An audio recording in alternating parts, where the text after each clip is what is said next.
Assalamualaikum warahmatullahi wabarakatuh. Perkenalkan, nama saya Elsa Alamanda Salsabila. Di sini saya akan menyampaikan sedikit dakwah. Semoga dapat bermanfaat untuk kita semua. Hadirin yang saya hormati, alhamdulillah puji syukur sampai saat ini kita semua masih diberi kesehatan. Marilah kita senantiasa meningkatkan ketakwaan kita kepada Allah dengan sebenar-benar takwa, serta menjalankan perintahnya dan menjauhi larangannya.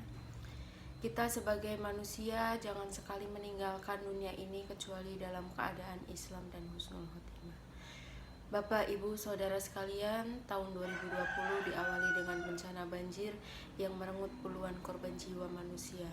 Belum hilang duka dari bencana banjir tersebut, dunia dikejutkan dengan musibah dahsyat, yaitu datangnya wabah virus corona yang telah merenggut kurang lebih 150 korban jiwa dan ribuan lainnya yang telah terjangkit wabah virus corona.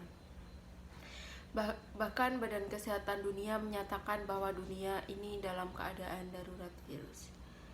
Hadirin sekalian, kita sebagai hamba harus yakin bahwa apapun yang terjadi di dunia ini adalah atas kehendaknya. Kemudian sebagai orang yang beriman, kita yakin bahwa apapun yang terjadi di dunia ini pasti mempunyai hikmah tersendiri, termasuk kebaikan atau keburukannya. Sebagai orang yang beriman, kita yakin bahwa musibah yang terjadi kepada manusia mempunyai ujian masing-masing. Apapun bentuk ujiannya itu, semakin tinggi ujian yang dihadapi, yang diberikan kepada seseorang, pasti akan semakin berat derajatnya. Ibarat kita sekolah, kita kelas 1 naik ke kelas 2, pasti ujian yang kita lakukan semakin tinggi, kelas yang ingin kita gapai semakin berat pula ujian yang harus kita lewati. Demikian dengan keimanan dan ketakwaan seseorang, semakin tinggi derajat ketakwaan seseorang, tentu semakin berat pula ujian yang harus dilalui dan dilewatinya.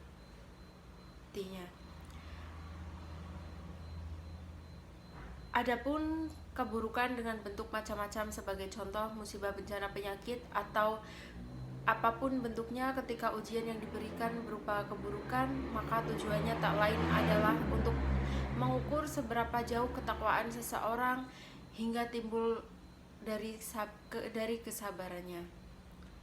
Sebagai contoh, Nabi Ayub, beliau diberi cobaan yang sangat berat, kehilangan harta, kehilangan keluarga, teman, dan sahabatnya.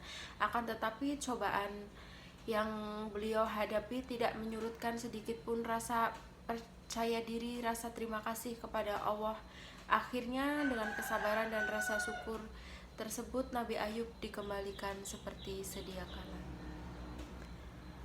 Ya, adapun ujian yang diberikan Allah yaitu berupa kebaikan, bisa jadi berupa harta, tahta, kekuasaan, dan jabatan. Namun sebenarnya ujian tersebut diberikan untuk mengukur seberapa besar rasa syukur kita kepada Allah dan amanah kita kepada Allah. Dari cobaan itu kita dapat tahu bahwa kita diberi harta dan kekuasaan, apakah akan bertambah adil, bertambah amanah, atau kita akan menyeleweng. Sebab kebanyakan orang merasa puas ketika diberikan kebaikan oleh Allah dan merasa kecewa ketika kita diberikan ujian keburukan oleh Allah. Adapun fungsi musibah atau bencana sebagai hukuman azab yang diberikan Allah karena perbuatan rusak manusia. Allah berfirman, Toharul fasadu fil barri wal bahri bima kasabat aydin nasi lidudiqahum ba'dalladzi amilu la'allahum yarji'un. Telah nampak kerusakan di darat dan di laut disebabkan karena perbuatan tangan manusia, supaya Allah merasakan kepada mereka sebagian dari akibat perbuatan mereka dan agar mereka kembali ke jalan yang benar. Surat Ar-Rum ayat 41. Dari adanya ayat tersebut bisa jadi musibah banjir terjadi karena kebiasaan buruk kita, misalnya membuang sampah sembarangan, bahwa banyak saudara-saudara kita menjadikan sungai sebagai tempat sampah. Selebihnya, adanya konon virus corona berasal dari kelelawar dan daging ular, di mana orang-orang Wuhan, Cina sudah terbiasa makan daging ular, kelelawar, anjing, dan sebagainya. Tanpa disadari, dari situlah virus itu menyebar. Maka kita sebagai umat muslim beruntunglah karena kita tidak dianjurkan memakan makanan yang haram dan harus memakan makanan yang halal thayyiban. Dalam artian bersih, suci, dan bergizi.